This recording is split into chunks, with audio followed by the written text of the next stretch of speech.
ఈ వీడియోలో మైక్రోనేస్ F nasal స్ప్రేని ఎలా ఉపయోగించాలో నేను మీకు చెప్తాను. ఇది దాని protective cap, nasal tip, actuator, ఇంకా మెడిసిన్ కంటైనర్. ఈ నేజల్ స్ప్రేను మీ డాక్టర్ సూచించిన విధంగా లేదా ఇన్స్ట్రక్షన్స్లో ఉన్నట్టు ఉపయోగించండి.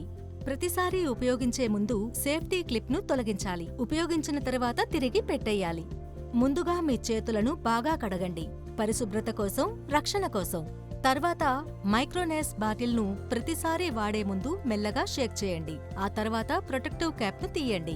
బాటిల్ను కింద నుంచి బొటనవేలితో పట్టుకుని నాజిల్ వింగ్పై చూపుడు వేలిని ఉంచండి.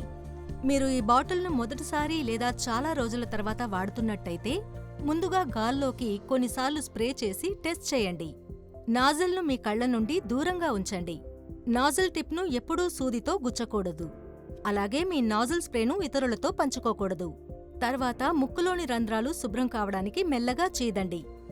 తలని కొద్దిగా ముందుకు వంచి నాజిల్ను సూటిగా నిలువుగా ఉంచండి. తర్వాత నాజిల్ టిప్పును మెల్లగా ముక్కులో పెట్టండి.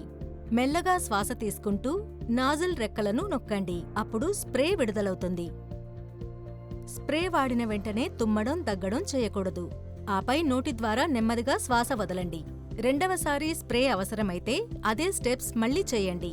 కాకపోతే ముక్కులో మరోవైపు ఇదే విధంగా స్ప్రే చేయండి. వాడిన తర్వాత నాజిల్ను శుభ్రమైన టిష్యూతో తుడవండి. తర్వాత ప్రొటెక్టివ్ క్యాప్ను తిరిగి పెట్టండి. నేజల్ స్ప్రేను శుభ్రం చేసే విధానం: ప్రతి వారం ఒక్కసారి నాజిల్ను శుభ్రం చేయడం చాలా ముఖ్యం. నాజిల్ను పైకి లాగి బాటిల్ నుంచి వేరు చేయండి. క్యాప్ ఇంకా నాజిల్ను శుభ్రమైన నీటితో కడగండి. ఆపై వాటిని గోరువెచ్చని నీటిలో కొన్ని నిమిషాలు ఉండనివ్వండి. నాజిల్ అలాగే క్యాప్ గది ఉష్ణోగ్రతలో పూర్తిగా ఆరిన తర్వాత తిరిగి బాటిల్కి అమర్చండి. మరిన్ని క్లీనింగ్ టిప్స్ కోసం ఇన్స్ట్రక్షన్ మాన్యువల్ని చదవండి లేదా మీ డాక్టర్ను సంప్రదించండి. సులభంగా శ్వాస తీసుకుంటూ హాయిగా ఉండండి. మైక్రోనేస్ మీ జీవన శైలిలో కలిసిపోతుంది. ఇక అలర్జీ వల్ల మీ వేగం ఎప్పుడూ తగ్గదు. మరిన్ని వివరాలకు ఎల్లప్పుడూ మీ డాక్టర్ సూచనలను అనుసరించండి. ముఖ్యమైన సూచనలు: ఈ స్ప్రేను డాక్టర్ సూచనల మేరకే ఉపయోగించండి. మోతాదుకు మించి అస్సలు ఉపయోగించకండి. ఈ మందు పనిచేయడానికి కొన్ని రోజులు పడుతుంది కాబట్టి క్రమం తప్పకుండా వాడాలి. మీ డాక్టర్ చెప్తే తప్ప ఈ ట్రీట్మెంట్ను మధ్యలో ఆపకూడదు. ఇది కేవలం మీకోసం మాత్రమే ప్రత్యేకంగా సూచించబడింది. ఇతరులతో పంచుకోకూడదు. పిల్లలకు దూరంగా ఉంచండి. వాడడానికి ముందు బాగా కదపండి. ఇది కేవలం ముక్కు కోసం మాత్రమే.